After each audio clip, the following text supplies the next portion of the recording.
네, 우리는 지금에서 과연 믿음이라는 게 무엇인가, 우리가 어떻게 하면 그 믿음을 가질 수 있을까, 그 믿음의 원리에 대해서 함께 나누고 있습니다. 여러분, 정말 모든 자들이 한 명도 예외가 없을 것이라고 생각합니다. 신앙생활을 하다 보면 누구나 영적 침체를 겪게 됩니다. 뭔가 정말 여전히 예배도 드리고 말씀도 읽고 성경을 읽는데도 마음은 답답하고 뭔가 하나님의 임재는 정말 조금도 느껴지지가 않고 그저 신앙생활이 몸이 건조하고 정말 따분하기만 하다면 그것이 우리가 영적 침체에 빠졌다라는 그런 정말 신호입니다. 우리가 영적 침체에 빠지는 것은 물론 외부적인 어떤 상황들이 올 때 그것을 감당하지 못할 때 영적 침체에 빠지기도 합니다. 그러나 우리가 영적 침체에 빠지는 것은 외부적인 문제가 아니라 우리 내면의 문제라는 것입니다. 이 영적 침체에 빠지는 것이 아니라 영적 침체에 빠질 수 있는 우리지만 그것을 누가 빨리 알아차려서 그 영적 침체를 가지고 하나님 앞에 나갈 수 있느냐가 우리 신앙 성장에 있어서 굉장히 중요한 어떤 한 부분입니다. 감동은 없고 여러분 정말 형식적인 기도 생활을 그냥 반복하고 우리가 처음에 그 매일 기도회 코로나가 생기면서 줌으로 매일 기도회를 하자 그럴 때는 굉장히 은혜롭다라고 많은 사람들이 은혜를 받는다고 했습니다. 그런데 그게 벌써 3년이 넘어가니까 그냥 타성에 젖어들게 됩니다. 코로나로 인하여서 우리가 이 현장 예배를 못 드릴 때 현장 예배에 대해서 갈급함을 가졌습니다. 그런데 현장 예배가 이제 진행될수록 또 그러려니 합니다. 우리 인간이라는 것은 이렇게 영적인 타성에 굉장히 젖어들기가 쉽다라는 것입니다. 이 우리의 가장 영적인 성장, 믿음을 방해하는 것이 그렇기 때문에 오늘 영적인 타성이라는 것을 한번 나누어 보려고 합니다. 엘리 제사장이 그랬습니다. 엘리 제사장은 당시에 백성들의 그 모든 길을 지도하는 제사장이었습니다. 그런데 오늘 3장에 보니까 1절에 하나님의 말씀이 희귀하여 이상이 흔히 보이지 않았더라. 이것은 위기입니다. 그 당시 백성들은 성령을 모두 다 받지 않았기 때문에 성령의 기름 부음을 받은 제사장이나 선지자가 대신해서 하나님의 말씀을 전해 주었어야만 합니다. 그렇기 때문에 엘리 제사장의 역할은 굉장히 중요한 것입니다. 엘리 제사장이 하나님의 음성을 듣지 못하면 백성 전체에게 하나님의 말씀이 임하지 않는 것입니다. 그런데 엘리 제사장은 그것에 대해서 별로 위기감을 갖지 못했다라는 것입니다. 그리고 오늘 3장 2절에 보니까 엘리의 눈이 점점 어두워져 가서 잘 보지 못한다. 물론 엘리 제사장이 이때 나이가 많았습니다. 그래서 육체적인 눈이 점점 시력이 약해지는 어떤 육적인 한계를 가지고 있었을 것입니다. 그런데 성경에서 이 말을 기록했을 때는 그것이 그의 육체적인 한계만을 이야기한 것이 아닙니다. 그가 영적으로 눈이 어두워졌다라는 것을 암시하고 있습니다. 그가 영적으로 눈이 어두워져서 한나와 같이 절박함을 가지고 나온 사람을 향해서 그는 어떻게 판단했습니까? 술 취했다라고 판단을 한 것입니다. 이렇게 눈이 정말 그렇게 감기고 그런데 문제는 그가 그대로 예배를 진행하고 있었다라는 것입니다. 그가 어떤 능력도 부분적으로 행했습니다. 왜냐하면 한나가 정말 그렇게 울고 성전에서 울 때 그가 한나를 안수해 줍니다. 그러자 한나의 막힌 태가 열렸습니다. 그에게도 능력도 나타났습니다. 그렇지만 그는 예배도 드리고 모든 능력도 나타나고 정말 그런 어떤 것들은 다 했지만 그는 영적으로 타성에 젖어서 모든 것들이 그러려니 하고 위기의식이 없었다라는 것입니다. 하나님께서는 엘리 제사장에게 그 문제를 여러 번 경고하십니다. 2장에서도 보면 그의 아들들이 그 제사장을 이어서 할 때 그 제사를 함부로 지내고 그 제물을 함부로 취급함으로 인하여서 하나님께 책망을 받고 정말 그 경고를 받습니다. 그런데 엘리 제사장은 별로 그것에 대해서 심각해하지 않습니다. 오늘도 사무엘에게 하나님이 나타나셔서 엘리 가문에 대해서 이제 이야기를 하십니다. 그래서 이것은 그 13절에 보면은 그가 아는 죄악 때문이라고 하십니다. 엘리 제사장이 자기의 죄악을 몰랐던 것이 아닙니다. 우리가 차라리 모르면 하나님께서 넌 이거 잘못했어 했을 때 어떡하나 하고 정말 두 손 들고 나갈 것입니다. 그런데 그는 이미 자기의 죄를 알고 있었고 시인을 하고 있었다는 것이 문제인 것입니다.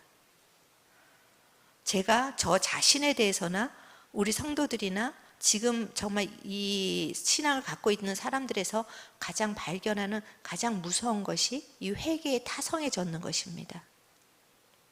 죄를 모르지 않습니다. 잘못됐다는 거 압니다. 알고 이것이 엘리 제사장은 자기 아들들도 책망을 합니다. 그런데 거기에 대한 마음이 없었습니다. 죄에 대한 인식은 있었고 각성은 있었지만 깨어짐이 없었던 것입니다. 그러니까 오늘 사무엘이 이제 그 엘리의 집에 대해서 하나님의 저주를 퍼부었을 때 이것은 엘리가 이미 알고 있는 사실이었습니다.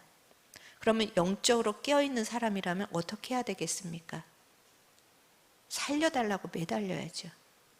그런데 엘리의 반응은 18절에 보면 뭐라고 합니까? 이는 여호와시니 선하신 대로 할 것이니라. 여러분, 이것이 믿음입니까? 어떤 면에서는 큰 믿음이죠. 너는 구원받지 못했어. 하나님의 주권이니까 어쩔 수 없지요. 하나님의 주권을 인정하는 큰 믿음이겠지만 정말 구원이라는 걸 정말로 믿는다면 하나님 주님 그 주권이라도 나는 살려주십시오 하고 매달리는 게 영적으로 깨어있는 거 아니겠습니까? 정말 우리가 천국과 지옥을 진짜로 믿는다면 하나님이 내 주권에서 너는 지옥에 갈 자야 했을 때 하나님의 선하신 뜻대로 행하시옵소서. 이게 과연 하나님의 주권을 인정하는 믿음일까요? 저는 개인적으로 그렇게 생각하지 않습니다. 하나님, 안 됩니다. 야곱이 나를 축복하기 전까지는 보내드릴 수 없습니다 하고 바지끄레기를 잡고 그 사람과 씨름을 한 것처럼 씨름을 하는 것이 우리가 정말 천국과 지옥과 심판과 저주와 축복을 믿고 있다면 그렇게 할 것 같습니다. 여러분은 어떤 생각을 가지고 계십니까? 엘리 제사장 지금 하나님이 계속 경고하시는데 맞습니다. 맞습니다. 그리고 마지막에 이렇게 기가 막힌 말을 합니다. 선하신 대로 하십시오. 엘리 제사장이 아들들에게 너희들 그러면 안 된다. 그렇지만 하나님이 2장에서 보면은 하나님보다 아들들을 더 사랑했다고 합니다. 우리가 온갖 종교적인 말을 다 하고 어떤 죄에 대해서 이렇게 살면 안 되지 스스로를 책망하기도 하고 그런데 깨어짐이 없이 영적인 이 모든 것들이 타성에 젖은 것이 우리의 가장 큰 위기이고 우리의 신앙 성장에서 믿음의 성장에서 가장 큰 문제점입니다. 여러분 우리가 하나님의 안식 정말 평강 그걸 참 강조를 합니다. 이렇게 힘든 세상을 살아가면서 우리는 평강을 얻어야 합니다. 하나님의 주시는 안식에 들어가야 합니다. 그렇지만 그것이 어떤 우리의 이기심에서 나오는 것이라면 그건 진정한 안식이 아니라는 것입니다. 오히려 죄에 대해서 깨어져야 합니다. 죄에 대해서 깨어져야 우리가 살 수 있는 길이 열리는 것입니다. 하나님께서 원하시는 것은 상하고 정말 그 상한 심령이라고 하셨습니다. 저는 여러분이 이 영적인 타성에서 벗어나서 영적인 민감성을 회복하시기를 축원합니다. 영적인 민감성, 잘못될 때 경고음을 듣습니다.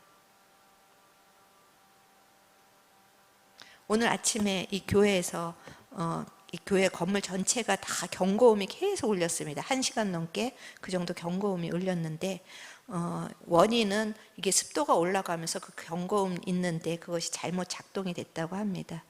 근데 소장님이 이제 아침에 막 급하게 달려오셔서 그거를 꺼버렸습니다. 시끄러우니까. 원인을 이제 밝힌다고 다니시면서. 여러분의 심령 속에 경고음이 꺼져 있지는 않습니까? 경고음이 꺼져 있으면 불이 났을 때 아무리 그것이 정말 우리가 불이 나서 정말 목숨 앞에 위태로운데도 경고음이 울리지 않으면 그 자리에서 죽을 수밖에 없습니다. 그러면서 소장님한테 제가 아까 이제 금요 예배를 해도 되나 해갖고 문자를 드렸더니 우리 건물은 하고 굉장히 자랑을 하십니다. 그런 습도에도 민감할 정도로 화재 이 경보가 너무나 잘된 건물이기 때문에 굉장히 그것에 대해서 자랑스럽게 생각을 하십니다. 그렇게 문자가 왔는데 그 자랑스러움이 문제가 될 수 있다는 것입니다. 너무나 처음에는 예민하게 울리기 때문에 나중에는 그거조차도 그러려니 하고 무시할 수가 있다는 것입니다.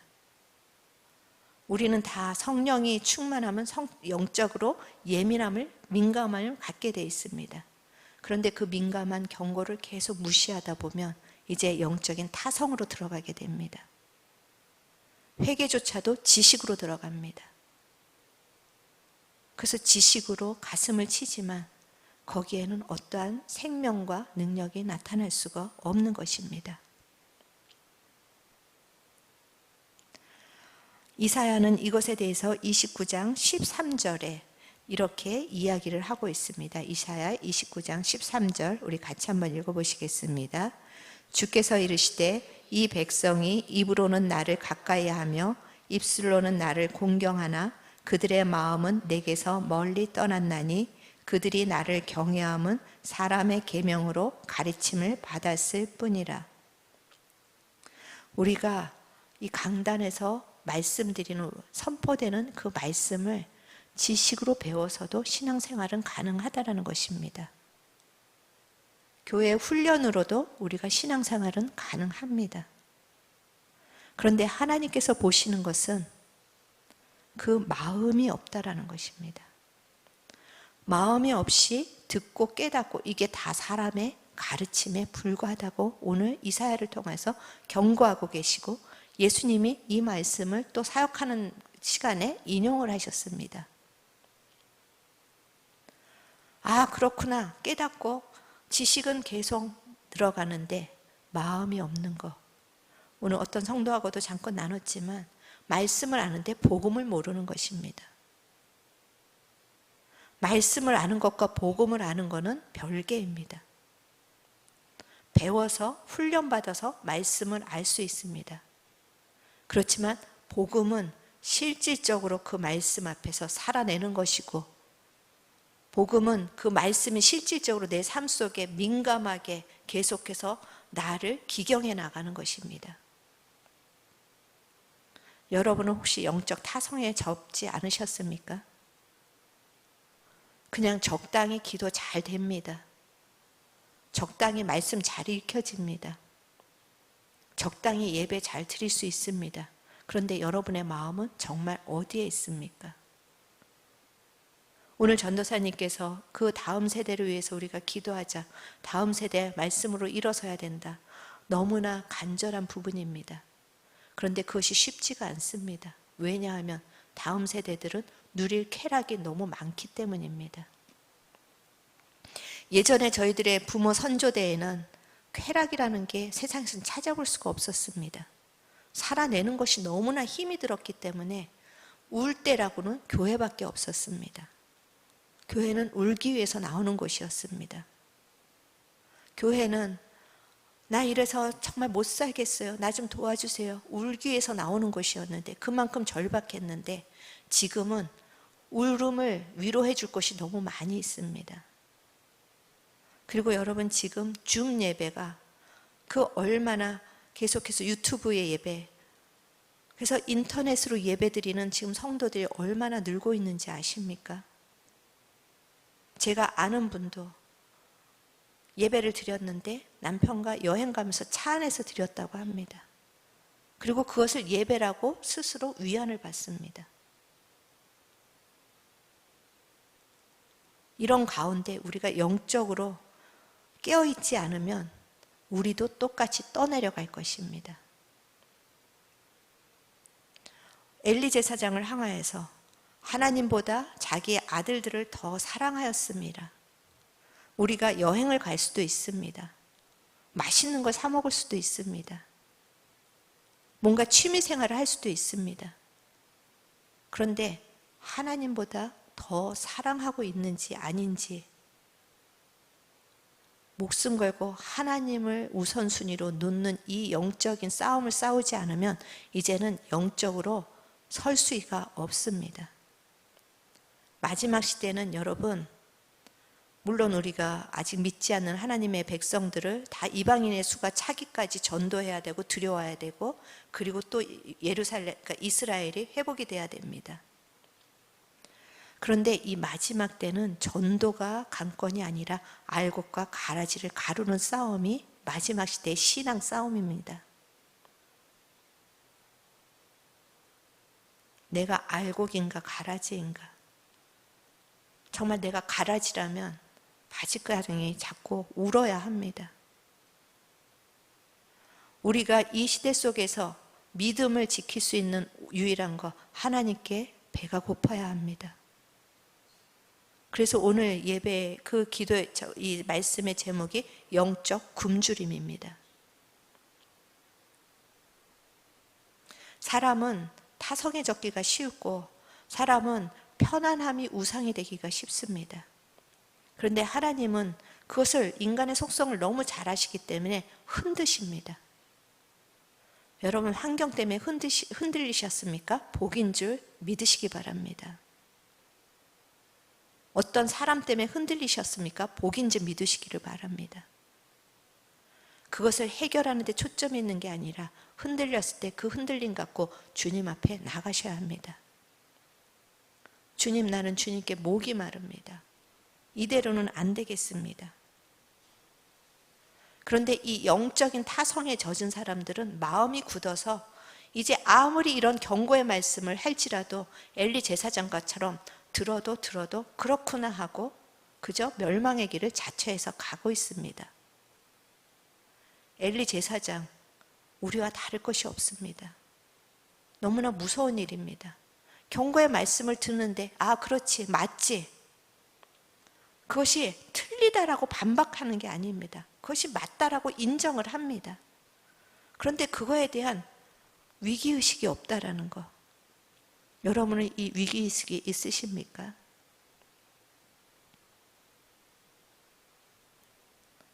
정말 영적인 각성이 일어나야 합니다. 우리의 힘으로는 안 됩니다. 여러분이 정말 이 위기의식을 느낀다면 이제 에스겔 36장 26절처럼 하나님 우리 안에서 굳은 마음을 제하여 주시고 부드러운 마음을 달라고 정말 간절히 기도해야 합니다. 우리 마음이 굳어 있으면 아무것도 반응할 수가 없습니다. 엘리가 마음이 굳어져 있으니까 아무리 경고를 하셔도 인정은 하지만 그 마음의 변화나 어떤 지각 변동은 일어나지 않았습니다. 그렇지만 성령이 오시면 우리의 영에 지각 변동이 일어납니다. 그것이 오순절 성령이 임하시니까 모든 제자들의 삶에, 그 영에, 생각에, 삶의 모든 패턴에 지각 변동이 일어났습니다. 그래서 이 마지막 때 우리가 구해야 할 거, 강력하게 구해야 될 거 성령님이십니다. 성령님께 목마르시기 바랍니다. 하나님께 굶주리시기 바랍니다. 신앙은 잘하고 못하고의 문제가 아닙니다. 야곱은 속이는 자였지만 그는 장자권에 대한 갈망이 있었습니다. 그는 하나님의 사람이 나를 축복해 주지 않으면 내가 저기를 갈 수가 없습니다 하고 밤새 그 사람의 바지를 붙잡고 늘어졌습니다. 하나님께서 우리의 중심을 보신다라는 건 이 갈망을 보신다라는 것입니다. 잘해봤자 얼마나 더 잘하겠습니까? 신앙은 잘하고 못하고의 문제가 아닙니다. 누가 더 성경을 많이 알고 더 많이 성경을 읽고 더 많이 기도하느냐, 이 문제가 아니라 1분을 기도할지라도 정말 하나님께 보시기에, 사람이 아니라 하나님이 보시기에 그 중심에 하나님을 향한 목마름과 굶주림이 있느냐는 것입니다. 이것이 있는 한 저는 우리의 영혼은 안전하다라고 믿고 있습니다. 그래서 매일매일 우리의 영혼은 흔들려야 합니다. 그리고 내 안에 하나님 없는 것 때문에 울어야 합니다. 그리고 하나님을 주십시오. 하나님이 없이는 갈 수 없습니다. 우리가 몇 주 전에 모세가 하나님이 가나안을 주겠다고 했을 때 내가 원하는 걸 받았구나 하고 간 게 아니라 아무리 가나안을 주신다고 할지라도 하나님이 함께 하시지 않으면 그는 아무 소용이 없습니다. 하나님이 함께 하셔야지만 내가 가나안에 가겠습니다. 우리 안에 이 하나님에 대한 정말 그 갈망, 하나님에 대한 굶주림이 있을 때 우리의 영혼은 날마다 깨어 있을 수 있다라는 것입니다. 여러분, 다른 거 구하지 마시고 우리 하나님을 구하시기를 바랍니다. 그리고 여러분의 모든 종교들이 이 시간 예수의 이름으로 무너지기를 축원합니다. 사람에게 배워서 그냥 내가 습관처럼 요 정도 하면 되겠지. 이 모든 거짓된 것들이 예수의 이름으로 무너지기를 축원합니다. 우리가 아까도 얘기했지만 여행 갈 수도 있고 맛있는 거 찾아다닐 수도 있고 취미를 해생활을 할 수도 있고 자아 실현을 할 수도 있습니다. 그런데 그것들이 여러분의 위로와 힘이 되면은 안 된다는 것입니다. 옛날 선조들은 주의를 목숨과 같이 지켰습니다.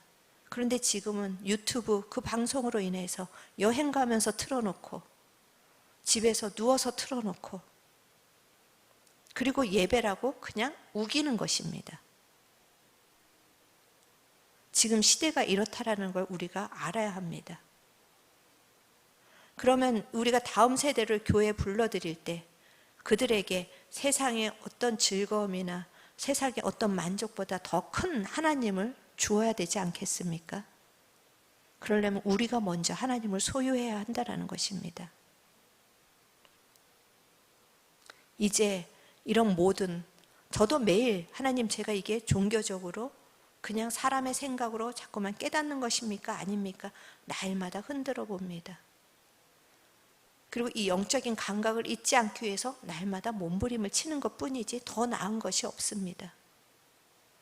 그리고 너무나 자주 세상의 그런 편안함과 세상의 좋은 것들을 향해서 눈이 돌아갈 때가 너무 많이 있습니다.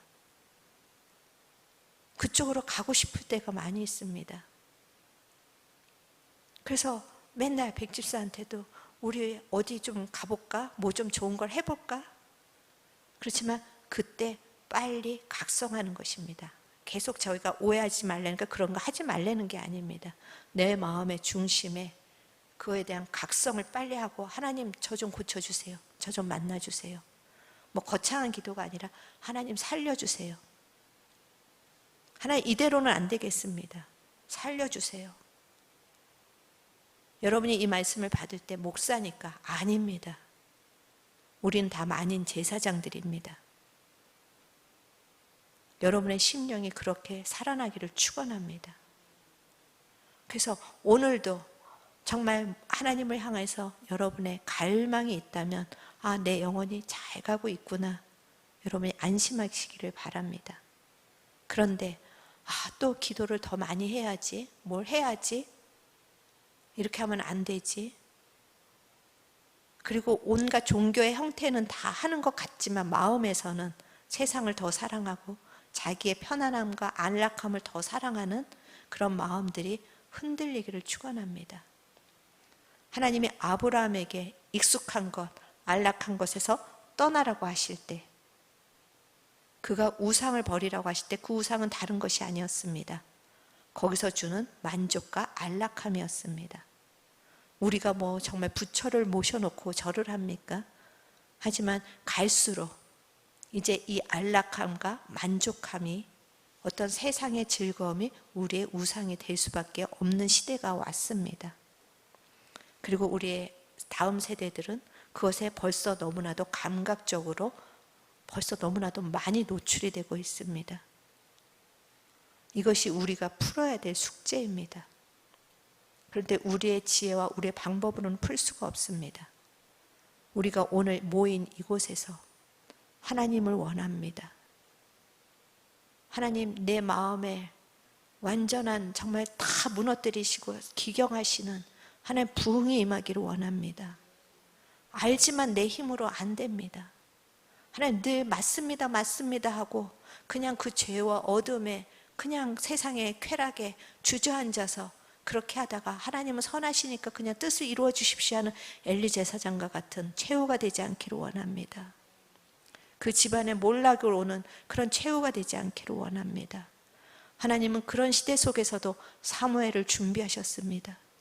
그리고 사무엘이 주님의 말씀에 반응하는 아들로 키우시고 사무엘이 하나님 한 분만을 바라보는 아들로 키우신 것처럼 우리가 이 시대에 영적인 사무엘이 되고자 하는 꿈을 가지시기를 바랍니다. 꿈과 비전은 이런 걸로 갖는 것입니다.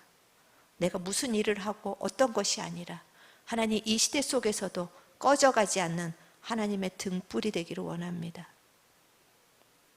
이 시대 속에서도 오늘 그 읽은 사무엘상에서 하나님의 등불은 꺼지지 않았다고 하는 것처럼 여러분 한 분으로 인해서 하나님의 등불이 꺼지지 않기를 축원합니다.